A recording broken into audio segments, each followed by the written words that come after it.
thank you organizers for giving me an opportunity to be here and to share my views and some talk on this topic. There is one person apart from the parents and apart from the relatives of the baby who is actually concerned about the safety of the baby. And that person is none other than you guys. Obstetricians, gynecologists, the person who is seeing the patient is actually very much concerned, like that parent, for the baby. You advise them to have good food, be stress-free, be comfortable, take rest, do your regular checkups, meet your doctors. But how much of we are concerned about chromosomal abnormalities in the babies? About 7.8 million children, they are getting affected worldwide by genetic disorders, of which about 3.3 million deaths in infants are occurring due to these genetic disorders. So now this number being a big number, I think we should focus more on this thing. Just now we were listening to hemoglobinopathies. So like hemoglobinopathies also, few years before, there was a huge incidence of beta thalassemia. Now the number has considerably reduced. I would like to mention here one country, Cyprus, that's a Mediterranean country. Once upon a time, this country was, it was almost like 1/3 of the population was beta thal carrier, and there was a huge rate of children being affected with beta thal nature. But what the Pope did there, he just brought one mandate, and that mandate was premarital screening, what we were just talking about right now, premarital screening, and that changed the entire genome of the country. Now, since 20 to 30 years, there is no single birth of a beta thal major child in that country. And what inspired that, it was just a decision from the Pope. So I would like to say that, is it really dependent on somebody else that we should come to some decision about some screening or doing some test? I think better than our politicians or better than our governments, we people are more responsible. If we all decide that we have to do this prenatal screening, premarital screening, we would be in a very better position to have a good genomic structure or a good genomic identity of our country. So here we are to learn something about prenatal genetic screening. Prenatal genetic screening, it's mostly of two types. One is the screening part and the other is the diagnostic part. What we mostly do is the screening part. Once the screen shows positive, screen means, what is a screening test? The screening test has to have a very good high sensitivity. Specificity might be low. What does sensitivity and specificity mean here? That it should give a true negative. The value, it should not be more false positive. It can be false positive, but it should not be less false positive. So, screening test, we have to have good sensitivity. So, what are the traditional ways? Traditional ways, many of us must be doing here. The routine, your ultrasound, nasal transparency, plus maternal serum biochemistry parameters. These are the traditional ways by which we do premarital genetic screening. Once this is positive, if this is negative, nothing to do. If it is positive, then we have to resort to diagnostic methods. For that, we need invasive procedures. We have to do invasive procedure like CVS in first trimester or amniocentesis in second trimester, and then the sample is sent for karyotyping, FISH or microarray depending upon what you are suspecting. So this is the traditional prenatal screening program, usually called as dual marker, which is done in the first trimester between 11 to 13.6 weeks, and second is the second trimester or the triple marker, which is done between 15 to 21.6 weeks. So these markers in total, when they are combined, they do have a very good detection rate. Almost, if you do a dual marker, the combined of Papa, free beta HCG and nuchal translucency, the dual marker, it is a good sensitivity detection rate. It's like 85 to 92%. Plus, second trimester markers do have, though it is less than dual marker. So one thing is, you should never forget about dual marker. If you don't do a triple test, it is okay, but don't forget dual marker. So this is the integrated and the sequential part, which is like combining all this dual marker and triple marker. So what are these screening tests? Screening tests are generally non-invasive tests. They need a blood sample just to be drawn from the anticoagulatory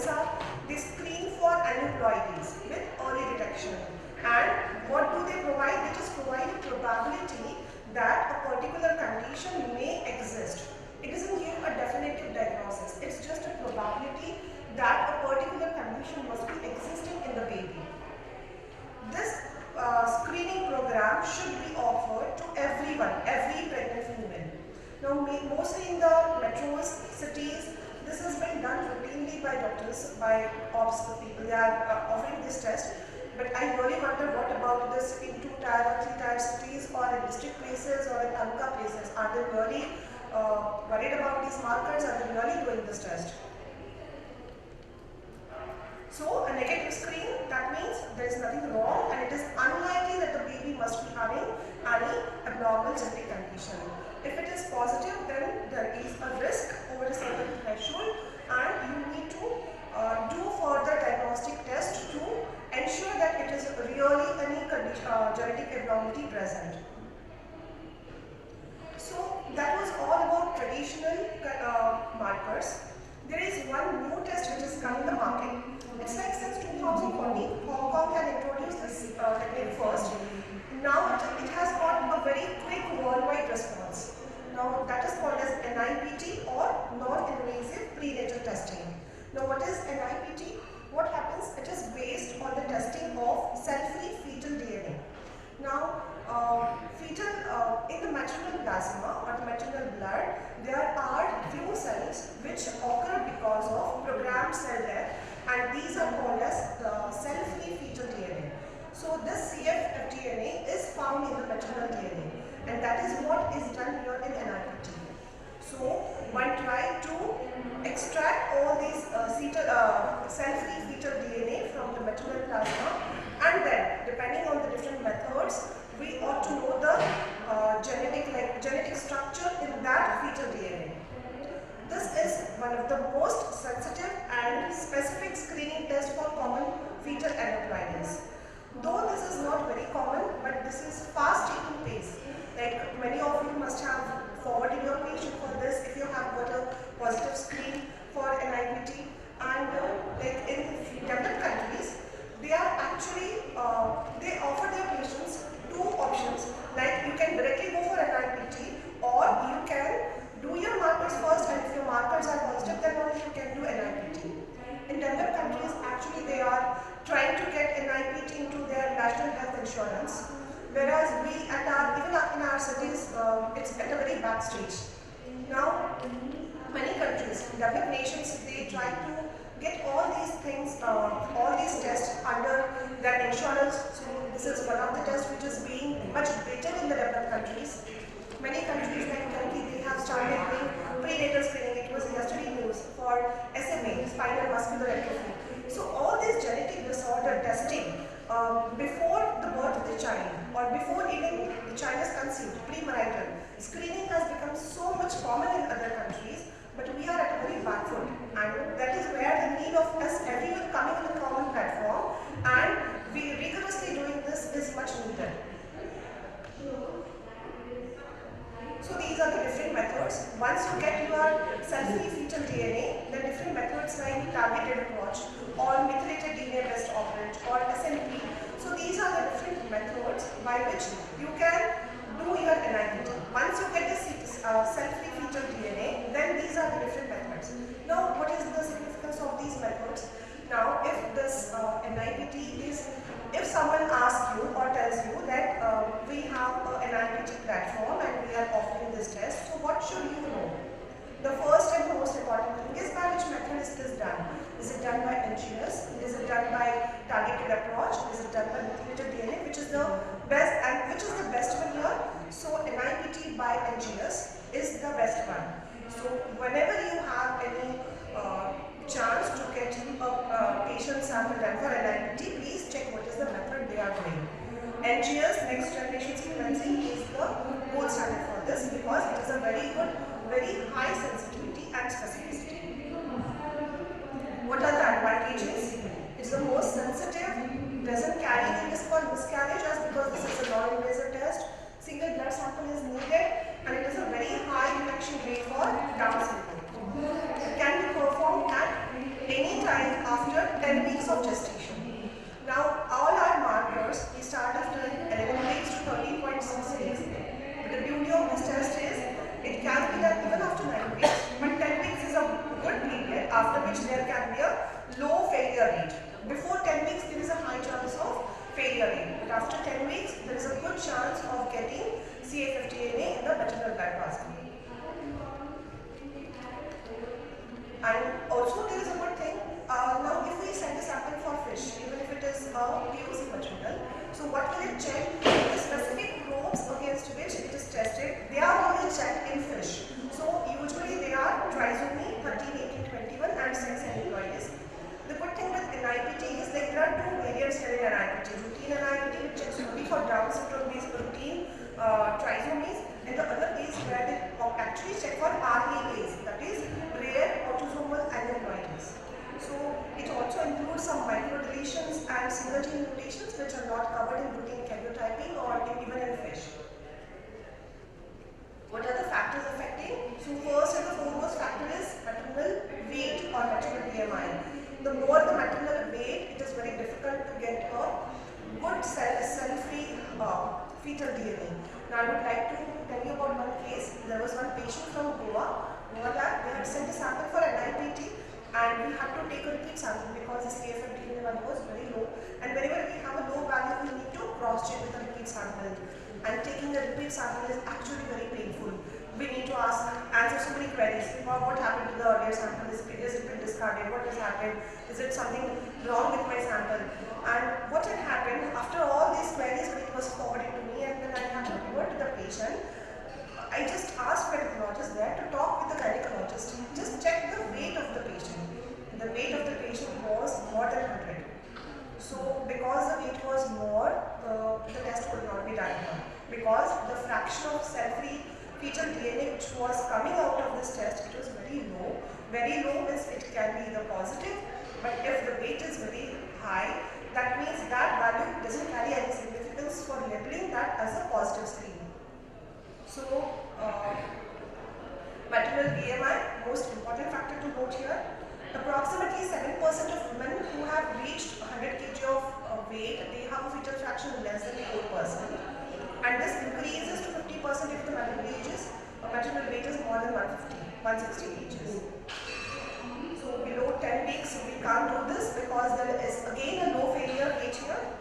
There are other factors like medications, maternal race, aneuploidy in the mother, or any mosaicism in the parents, or singleton or multiple gestation, that is to be interpreted accordingly. What are the limitations? So the major limitation is the weight of the patient. If it is very high, there can be a problem with interpretation of this report. Also, if there is a twin case and one of the twin is, there is a demise of one of the twin, that time also the CFDNA is released from the demised twin, and this leads to a false positive report. In theory, it will be a false negative report actually. But then that CFDNA which is released from the demised twin baby, it will release more of CFDNA. So if at all, if there is any maternal chromosomal abnormality or malignancy, that can also lead to a false positive report. Different terminologies for this placental mosaicism or true fetal mosaicism, that can also lead to false reports. So what are the guidelines? Guidelines say that the indications for doing NIPT, they are if the maternal age is more than 35 years or older and delivery, if ultrasound examination reveals an increased risk of aneuploidy, if there is a history of prior pregnancy with a trisomy, if there is a parental balanced Robertsonian transplantation with increased risk of fetal trisomy, or there is a positive test result of aneuploidy, including first trimester, sequential, or integrated or corpus. So this is the proposed clinical workflow using NIPT. If you have NIPT, it is normal. With the normal USG, you did not do an invasive test. There was a patient few days back, her screen was positive, but her NIPT was absolutely normal. Her USG findings were also normal, but her screen was positive. So now this patient, such a patient, we usually deal with such patients and then we are in a dilemma. So this patient, she had a normal NIPT, there was no need of any invasive test needed. So if it is a normal but your USG is indicating that there are anomalies in the baby, then you have to go for invasive testing. There is no other way. If your NIPT is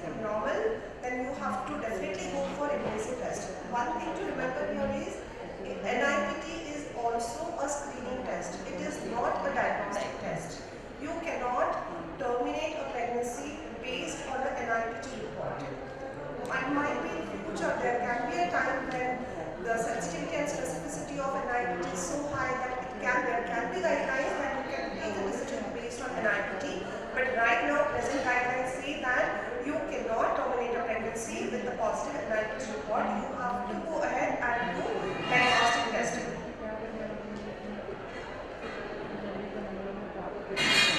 So what are the different diagnostic testing? So one is karyotyping.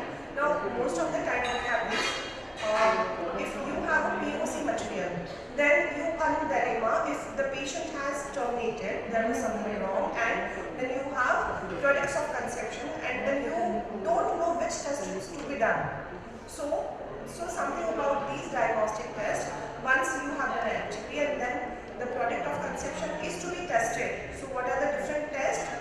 The one is karyotyping. Karyotyping, you need 20 ml of this fluid or polygonal.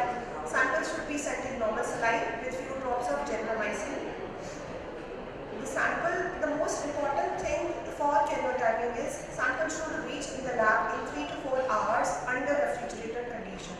Otherwise, there is a high probability of no growth. Report says no growth, no culture was not possible. That means the tissue which was sent to the lab was not viable. So, to increase the viability, the only thing which you can do is plan it. It should be reaching the lab within 3 to 4 hours in a refrigerated condition. Suppose if it's a Saturday evening, if you have done a procedure and it's lying in some side accessory lab, Saturday, Sunday, when it's going on Monday to the referral lab, so there is a high possibility that you will get a report of no culture or no growth seen there. So the process of karyotyping gets wasted here. One of the limitations of karyotyping is the low resolution. Resolution is quite low and it is around 5 MB. Then comes fish, which is a higher resolution. And much of the problems which are associated with routine karyotyping, they are solved here. So what we usually do is we ask our gynecologist if they want to do a karyotyping, they can go ahead for karyotyping reflex fish. If karyotyping shows no growth or no culture was possible, then you can directly go for fish on the same material, which is possible. Fish, the resolution is very high, around 100 kb to 1 MB in size. The only problem here is fish is done for specific probes. Like if you are suspecting some specific disease, say Down syndrome, then you can go for fish. Actually, fish is the gold standard for Down's test. If at all, if you are suspecting particular disorder, and then you can write that disorder's name and specific probes can be used, and that time this test is the gold standard. But if at all, if you are suspecting some microdeletions or some CNVs whose probes are not available by fish method, then we will not be able to do anything on that sample. We will not be able to diagnose properly. Then comes microarray. What is the microarray? It's like the patient's chromosomal genome is compared with the reference genome. This is one of the best method available. It can also locate regions of genomic imbalances, which is also called as CNV, copy number variations in the patient. Microdeletions or even balanced rearrangements can also be known by microarray. One more thing is prenatal box and carolite box. So this is a patented product of Perkin-Elmer. NIPT is done by quite many companies. This prenatal box and carolite box, which is a backzone release technology, that is a patented product of Perkin-Elmer, and they claim it to be very sensitive and very specific. Similar is for carolite box also, where you can do product of conception testing also. So this was all about prenatal genetic screening. There are few cases which I would like to discuss with you. Excuse me. So case 1 is Arya, 20 years, 8 weeks pregnant, G1, P1. Now, the patient is 20-year-old. The gynaec is asking here, my patient is 20-year-old. Why should I bother with screening for Down syndrome when her age-related risk is so